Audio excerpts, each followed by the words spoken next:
Ayan, magluluto tayo ng ginataang sitaw at kalabasa. Ito yung ating ingredients. Ayan. Ayun nga po, ito nga pong sitaw na to ay galing sa ating bakuran. Ngayon ko lang siya iluluto. May kasama pang isang okra. Walang bunga ang okra ngayon. Ayan, ang ating sitaw, sariwang-sariwa. At nilagyan natin ng kalabasa. Ulam namin ni tatay. At meron tayo ditong alimasag.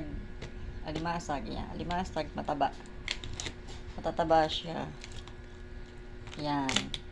Hahatiin ko lang yan sa gitna. At siya natin ihahalo dito sa ating ginataang kalabasa. Ayan ang bawang sibuyas at luya. At meron tayong gata.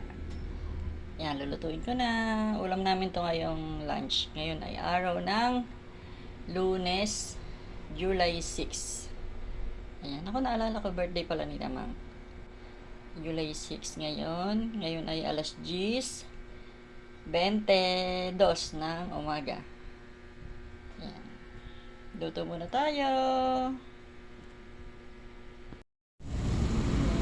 Yun, kumukulo-kulo na. Lalagay na natin itong ating alimasag.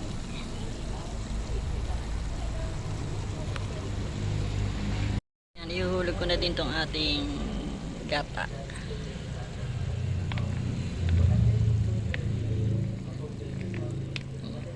Sarap ng gulay.